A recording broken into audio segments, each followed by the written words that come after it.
Ustadz, apa hukumnya masih meminum air saat azan sudah berkumandang? Allah SWT sudah menjelaskan kepada kita batasan kapan seseorang itu harus meninggalkan makan dan minum.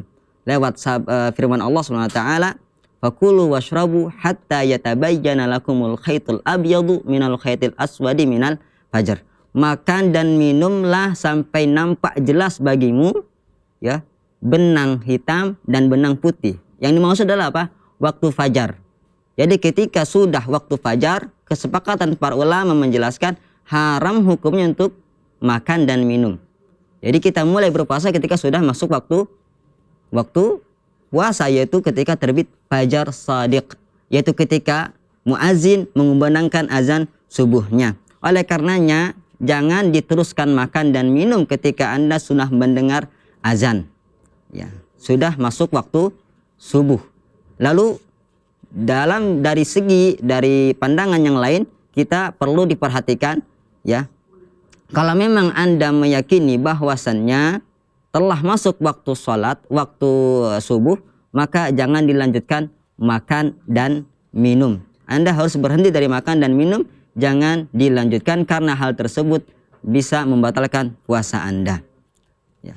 Kemudian bagaimana dengan hadis yang mengatakan bahwasannya, ya, Rasulullah SAW bersabda, ya, idza sami'a ahadukumun nida, apabila salah seorang di antara kalian itu mendengar azan, wa fi yadi al-ina, dan di tangannya ada gelas, ya, fala yad'ahu hatta yaqtiya hajatah, maka jangan letakkan, ya, gelas tersebut sampai dia menyelesaikan hajatnya, sampai dia meminumnya. Para ulama menjelaskan bahwasanya hadis ini itu lemah, dilemahkan oleh sebagian ulama hadis, walaupun ulama yang lain ada yang menghasankannya, mensahihkannya.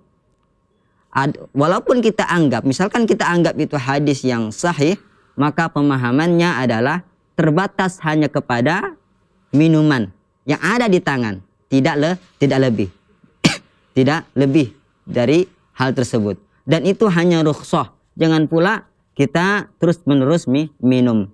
Kalau azan kita terus makan seperti itu, sampai kapan? Karena masjid itu beda-beda kadang. Masjid Assalam itu dia azan, ternyata habis, tunggu sampai habis. Masjid, ya, Al-Mu'minun azan lagi, ya kan? Terus gak sampai selesai. Seperti makanya seharusnya yang jadi patokan adalah waktu fajar itu sendiri, ya. Jadi bukan azan yang di masjid, ya, karena di masjid beda-beda. Oleh karenanya kalau bagi siapa yang memiliki pengetahuan bahwasanya yakin ini sudah masuk waktu fajar, maka berhentilah untuk makan dan minum, ya.